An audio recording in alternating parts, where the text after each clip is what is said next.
On a distant world ruled by tall stone towers and glowing sky bridges, there lived a young alien princess named Lyra.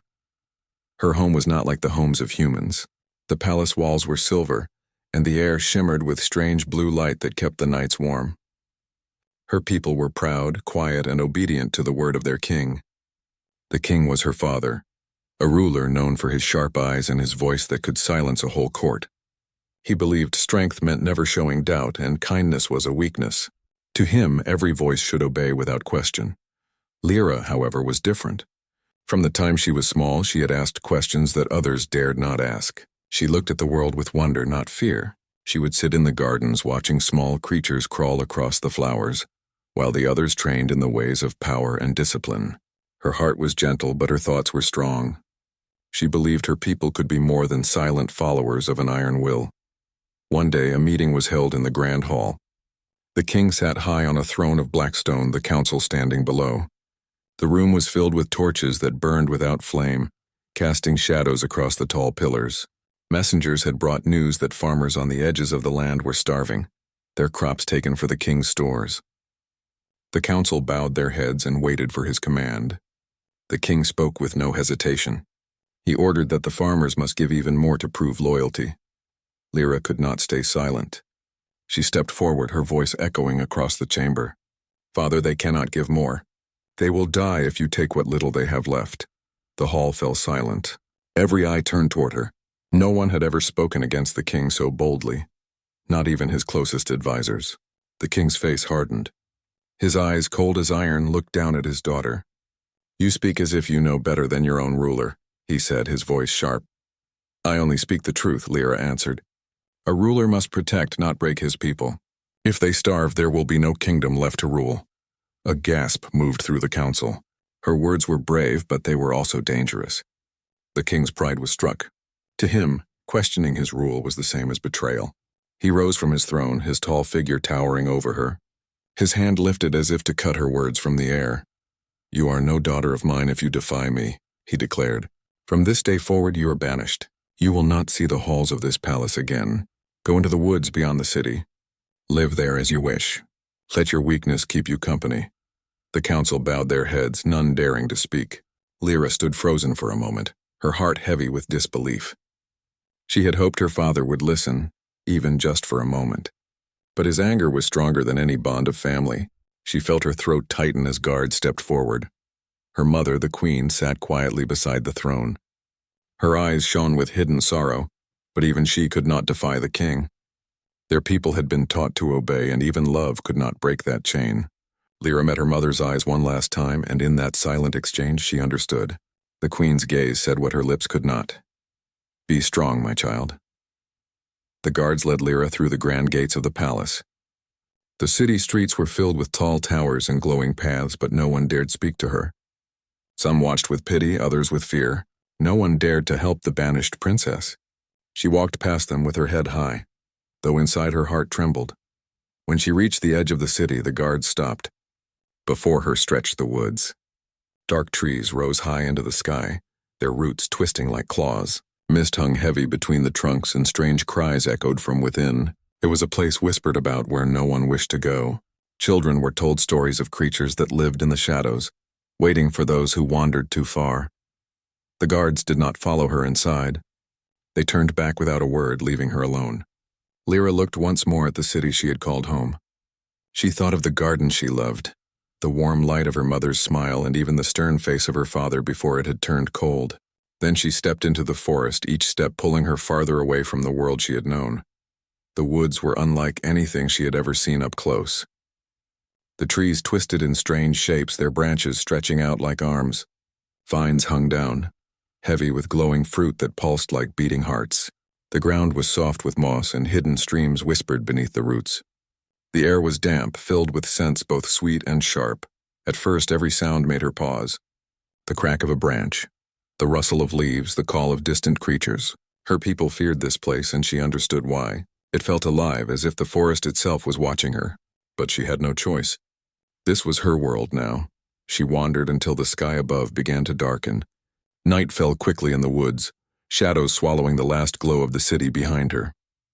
Her body ached, her feet tired, but she pressed on until she found a hollow tree large enough to crawl inside.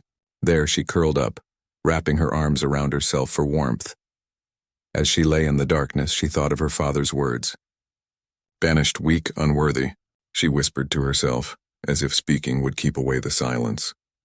"I am not weak. I will live. I will prove that kindness is not weakness." The forest gave no answer. Only the hum of insects and the distant cry of some unseen beast filled the air.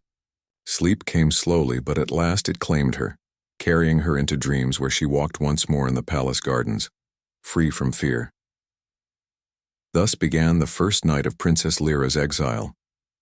Far from the silver towers of her home, deep within the unknown woods, she faced a world of shadows and silence. She did not know what awaited her in the days to come, but her heart, though heavy, carried a spark of hope. That spark would one day change not only her life but the fate of her entire world.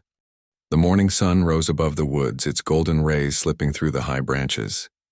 Princess Lyra opened her eyes slowly, her body stiff from sleeping inside the hollow tree. She pushed herself up and stepped out, blinking at the strange new world around her. The forest was alive with sounds she had never known. Birds with wings of crystal sang in sharp voices, and insects with glowing shells darted through the air. Everything was both beautiful and strange, yet also frightening in its wildness. Her stomach growled. She had eaten nothing since leaving the palace. Hunger was a new feeling for her, for in the palace food was always prepared. Now she had to survive by her own hands. She walked carefully, listening to the streams that whispered beneath the trees. When she found clear water flowing between rocks, she knelt and drank. The water was cold, fresh, and it filled her with some strength, but water alone could not keep her alive. She remembered the fruits she had seen glowing in the vines. Slowly, she searched until she found a cluster hanging low. They pulsed with light, their skin soft. She touched one, and when it did not harm her, she broke it free and tasted it. The flavor was sweet, unlike anything she had known, and it filled her empty belly. Relief washed over her. She realized she could survive here if she learned what the forest offered. As the day passed, she explored farther. She found small animals that leapt from tree to tree, their fur soft like moss. They watched her with curious eyes but fled when she came close. She felt both lonely and comforted, for at least she was not the only living soul in this wilderness. By afternoon, she discovered broken ruins hidden beneath vines and soil. Stones carved with strange marks jutted from the ground, half buried in moss. She brushed the green away and traced the symbols with her fingers. They told of a time before her father's rule, when the forest was not feared but honored. Her people had forgotten this, yet the stones whispered of a bond once shared between the city and the wild. She sat among the ruins, thinking of her banishment. At first her heart had burned with pain. She had been cast out by her own father, the one who should have protected her. But now in the stillness of the ruins her anger softened into thought. Perhaps this exile was not the end of her story. Perhaps it was the beginning of something greater. As the sun dipped lower, Lyra knew she needed shelter for the night. The hollow tree had been enough before, but she longed for something stronger. Using fallen branches, she built a small frame against a rock wall, weaving leaves across it to block the wind. It was rough, but it gave her a sense of safety. When darkness fell, the forest changed again. Strange cries rose from the shadows and eyes glowed faintly in the dark. Lyra sat inside her shelter, hugging her knees. She felt fear press against her, but she refused to let it break her. She whispered to herself again, the same words she had spoken on her first night. "I am not weak. I will live. I will prove it." The nights were long, but they passed. Days turned into weeks. Each morning she drank from the stream. Each evening she returned to her shelter. Her body grew stronger as she climbed, searched, and built. Her hands became skilled at weaving branches and gathering fruits. She learned which berries were safe, which roots could be eaten, and which flowers healed small cuts. The forest, once terrifying, began to feel like a teacher, yet the loneliness never left her. Sometimes she spoke to the ruins, telling the old stones about her day. Sometimes she sang softly, songs her mother had taught her just to fill the silence. There were nights when she cried, her tears hidden in the dark, but each morning she rose again with new resolve. One day, while exploring deeper, she found a high ridge where she could see far. From there, she caught sight of the city's towers glowing faintly in the distance. Her chest tightened. She wondered if her mother thought of her, if the people whispered about the banished princess, or if she was already forgotten. She pressed her hand against her heart and turned back to the woods. The city might have cast her aside, but she would not let that define her. The forest gave her challenges. Storms rolled in with heavy rain that shook the trees. She huddled in her shelter, patching holes as water dripped through. Thunder cracked so loudly it shook her bones. She felt fear again, but she held on. When the storm passed, she rebuilt what had broken, stronger than before. Another time she faced danger when a beast came near her shelter. It was larger than a horse, with thick scales and eyes that glowed green. It sniffed the ground, growling low. Lyra held her breath, clutching a sharp branch she had shaped into a spear. The beast lingered, then turned away, disappearing into the shadows. Her hands shook after, but she realized something important. She had faced fear and survived. Weeks passed into months. The princess of the palace was gone. In her place stood a girl who had learned to drink from streams, build shelters, and walk silently through the trees. She had grown thinner but stronger, her eyes sharper, her spirit fiercer. The forest had become part of her, shaping her into someone new. Still, she longed for a voice other than her own. Sometimes she dreamed of a companion, someone who would understand her thoughts, someone who would not judge her as her father had. She did not know that her longing was soon to be answered. For far away beyond the woods, a human named Aran was making his way across the skies. His ship had broken, forcing him to land on this alien world. Guided only by instinct and determination, he would soon step into the same woods where Lyra had built her life. And when their paths crossed, neither the princess nor the human would remain the same. But for now, Lyra sat beneath the tall trees, the ruins behind her and the forest before her. She gazed at the stars above, wondering what her future would hold. She did not yet know that hope was already walking toward her. The day began like many others in the forest. The sun spilled through the trees in golden beams. Insects buzzed lazily in the warm air, and the sound of a distant stream filled the silence. Princess Lyra sat near her shelter, weaving branches together to repair a wall that the wind had loosened the night before. Her hands worked with patience, though her mind was far away. She wondered again if she would ever hear another voice besides her own. That was when a sound broke through the forest, different from anything she had heard before.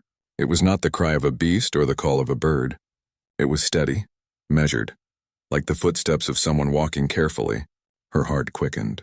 No one ever came this deep into the woods. She rose silently, clutching the sharp branch she had shaped into a spear. The sound grew closer. Between the trees, a figure appeared. He was unlike anyone she had ever seen. His skin was not the same shade as her people, and his clothing was strange, made from fabric she had never touched. A pack hung on his shoulders, and in his hand he carried a small metal tool that glinted in the sunlight. His steps were cautious but firm. Lyra froze, half hidden by the leaves. She studied him with wide eyes.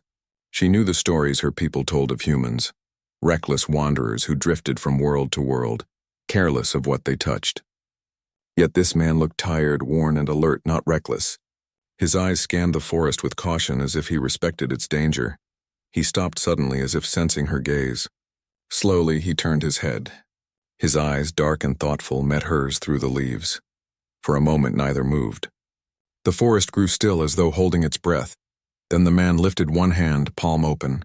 It was a gesture of peace, a way to show he carried no threat. Lyra's grip on her spear loosened slightly, but she did not step out. She waited, watching. The man spoke. His voice was soft, low, and though his words were not the same as her people's, something in his tone carried meaning. It was not anger.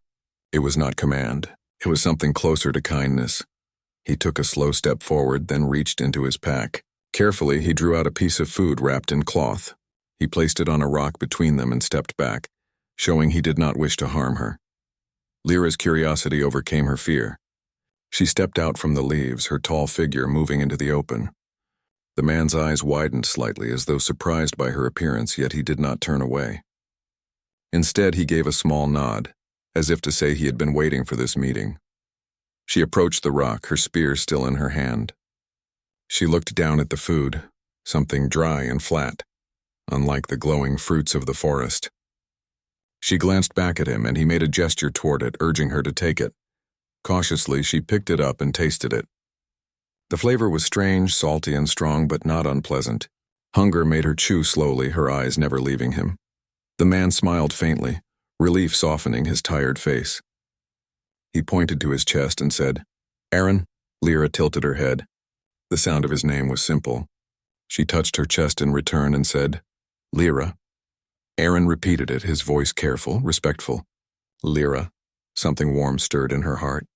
It was the first time in months that another voice had spoken her name. From that moment, the silence of the forest felt lighter. Over the next hours, they tried to share more. Aaron used his hands to make signs, pointing to objects and speaking their names. Lyra answered with her own words. Slowly, they began to understand each other.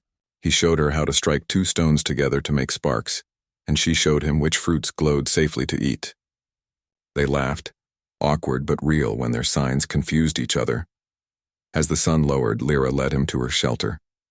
Aaron looked at it with respect, touching the woven branches as if impressed by her skill. He did not mock, he did not command, he only admired. That simple respect filled Lyra with a pride she had never felt even inside the palace walls. That night, they sat by a small fire Aaron built, its light dancing across the ruins nearby. Lyra listened to him speak in his own tongue, the words flowing like a song she could not yet understand. She found herself smiling at the sound. Aaron listened when she spoke too, even if he could not grasp her meaning. The forest around them seemed less threatening with two voices breaking its silence. For the first time since her banishment, Lyra felt she was not alone. The days that followed were filled with discovery.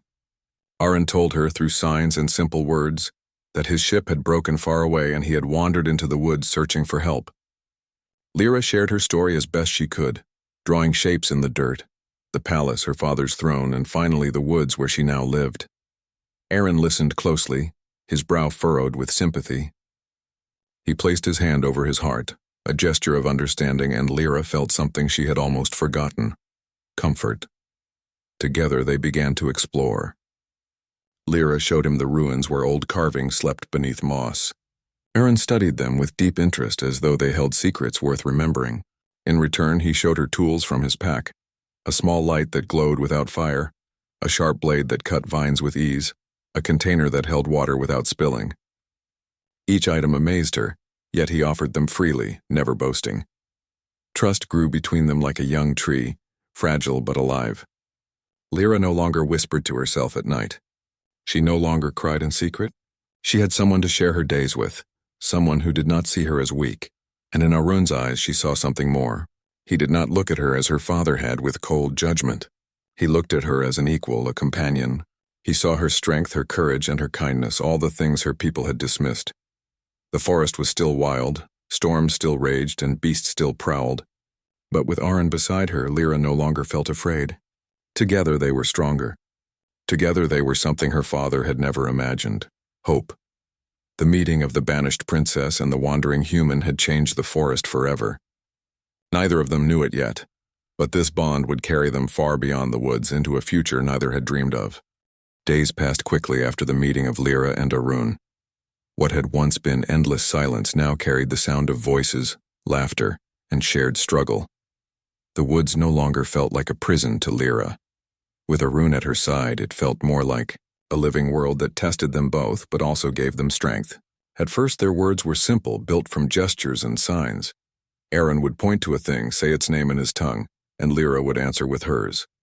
Soon they had a collection of shared words, enough to speak in broken sentences. Lyra often smiled at how carefully Aaron shaped her language with his voice, and Aaron laughed when she tried to repeat his strange human sounds. Each mistake only drew them closer. They worked together in harmony. Lyra showed Aaron which fruits glowed safely, which roots were filling, and which flowers could heal wounds. Aaron, in turn, taught her new skills. He sharpened stones into stronger blades, set simple traps that caught small creatures for food, and showed her how to build a fire quickly, even in damp air. With every shared lesson, respect deepened. The forest tested them often. One morning, heavy clouds rolled in, and soon a storm broke with violent force. Rain poured down, winds tore at their shelter, and thunder split the sky. Lyra clung to the walls she had built, but the storm was stronger.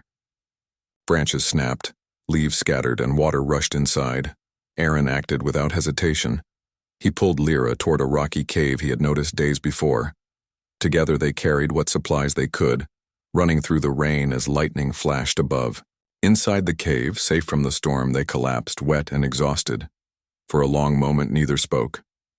Then Aron let out a short laugh, shaking his head at their soaked state. Lyra joined in, her laughter echoing against the stone walls. In that moment, the storm outside no longer mattered. They had faced it together. The cave became their new home. It was stronger than any shelter of branches, though it was dark and damp.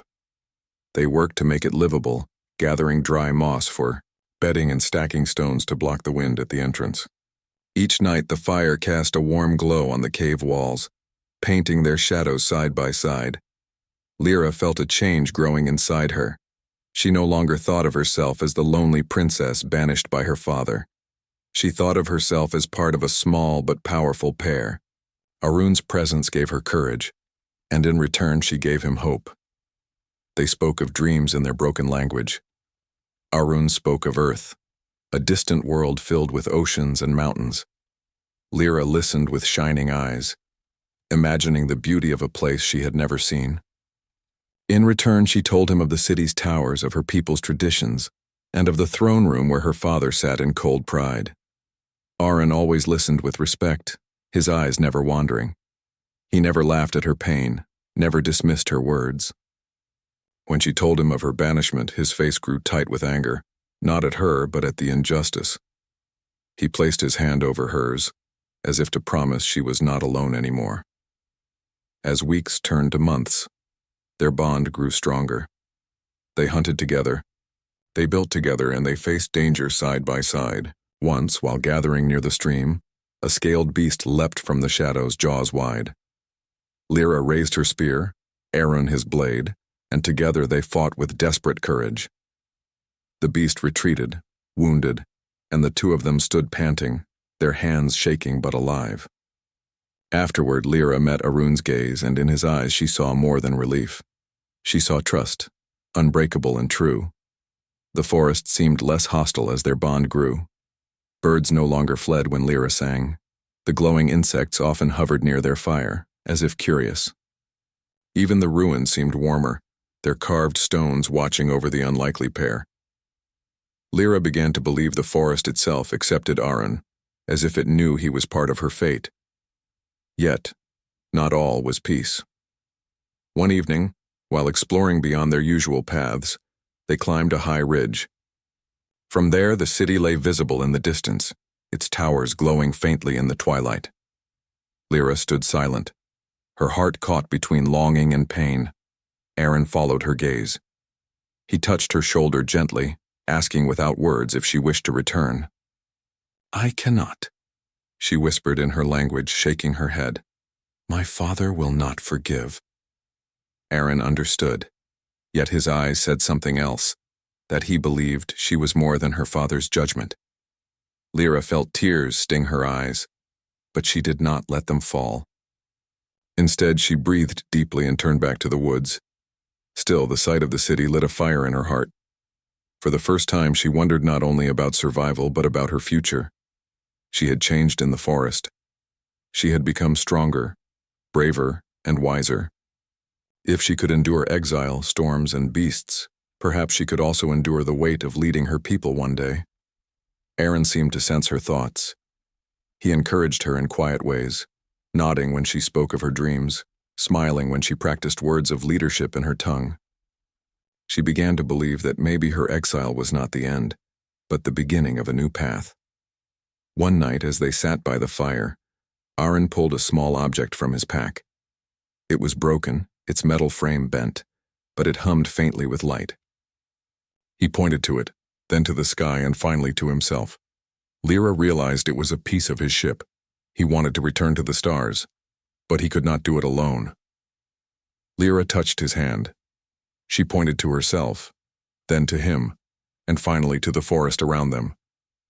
"Together," she said in simple words they both understood. Aron smiled, and his eyes shone with gratitude. The bond between them was no longer just survival. It was trust, friendship, and something even deeper that neither could name yet. The forest had given them hardship, but it had also given them each other. And far beyond the woods, whispers spread through the city. The people murmured of the king's harshness, of crops failing, of unrest growing. Change was coming, and whether she wished it or not, Princess Lyra's story was tied to that change. For now she sat beside Aaron watching the flames dance. The forest no longer felt like exile. It felt like the place where she had found herself, and where she had found a companion who believed in her strength. She did not know it yet, but soon the time would come to leave the safety of the woods and face the world that had cast her aside. With Aaron at her side, she would no longer face it alone. The forest was calm, but beneath its silence a new storm was rising.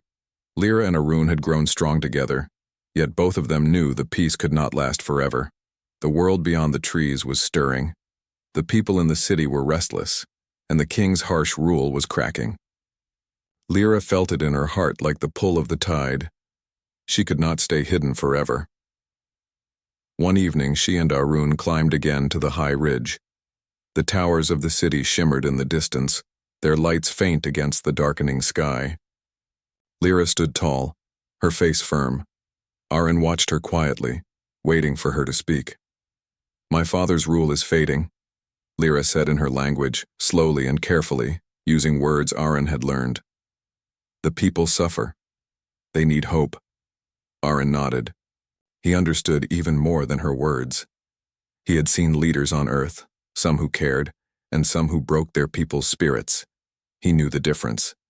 And when he looked at Lyra, he saw the kind of leader who could bring light. The decision was not easy. Lyra feared her father's anger, feared his cold eyes, but she also knew she could not run from her blood forever. Exile had made her strong, but strength meant little if she never used it for others. Arun placed a hand on her shoulder, steady and warm. She met his gaze and saw courage reflected back at her. The next morning they began their journey toward the city. The forest that had once been their whole world now seemed like a friend sending them off. Birds called as they passed. Streams whispered, and the ruins stood silent as if guarding their steps. Lyra touched one of the old stones before leaving, whispering a promise. She would carry the lessons of the woods with her always. The path was long. They traveled for days, moving carefully through hidden routes to avoid patrols. Along the way, Lyra saw signs of suffering.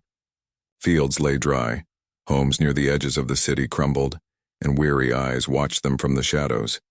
Whispers followed her name. Some still remembered the banished princess, and when they saw her alive, their faces lit with quiet hope. Aaron noticed this and spoke softly to her one night by the fire. "They believe in you," he said, pointing back toward the villages they had passed. Lyra felt her heart beat faster. For the first time, she understood her exile had not erased her. It had made her into a symbol. At last, they reached the outer walls of the city. Tall gates of black stone loomed before them, guarded by soldiers.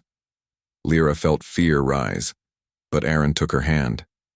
Together, they stepped forward. Murmurs spread through the crowd near the gates as people recognized her. Some dropped to their knees, not out of fear but out of respect. The guards hesitated, unsure whether to block or bow. Word spread quickly. By the time Lyra and Arun entered the city, a sea of people followed behind them. The streets that had once watched her leave in silence now filled with voices calling her name. She walked with her head high, not as the banished child, but as a leader returned. The palace gates opened at last. Her father sat on his throne, older than she remembered, his face still sharp, but his eyes heavier with the burden of rule. When he saw her, his jaw tightened. "You dare return after defying me," he said, his voice echoing through the hall. Lyra stepped forward, Aaron at her side. "I return not as the daughter you cast away, but as someone stronger. You banished me for speaking truth.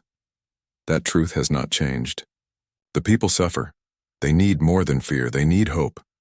The council shifted uneasily. The king's anger flared, but so too did the murmurs from outside the hall. The sound of the people's voices rose, pressing against the palace walls like a wave. Arun stood silent but firm beside Lyra. His presence was quiet yet powerful, a reminder that she was not alone. The king's hand tightened on his throne. "You speak boldly. But you forget your place. Lyra raised her chin. My place is with the people. If you cannot see them, then they will see me. For a long moment silence hung heavy. The king's pride battled against the tide of voices outside. Then, a voice from the council spoke, trembling but clear. Perhaps the princess speaks truth. The people are restless. They call for change. Another joined, then another, until the hall was filled with whispers of agreement. The king looked around, and for the first time, he saw doubt in the eyes of his council. Lyra felt her heart steady. She had not come to take her father's throne by force. She had come to remind her people of what they deserved. Her exile had taught her kindness, courage, and survival. Now those lessons shone in her voice. The king did not answer, not with words. He rose and walked away, leaving the hall heavy with silence. The council and the people turned to Lyra. In that moment, without crown or throne, she became what her father had never been, a leader the people could believe in. Outside, the crowd erupted in cheers. Arun looked at her with quiet pride. She turned to him, her eyes soft. I could not have done this without you. He shook his head. You already had the strength. You only needed someone to remind you. The city changed slowly, but it changed. The farmers were given back their crops, the hungry were fed, and the people began to walk with lighter steps. The forest still stood beyond the walls, but it was no longer a place of fear. It was remembered as the place where a princess became strong and where a human brought hope. At night, when the city grew quiet, Lyra often returned with Aaron to the high ridge. From there, they watched the towers glow and the stars burn above. She would take his hand and whisper, "Together," the word that had carried them through storms and shadows. Together they had faced exile.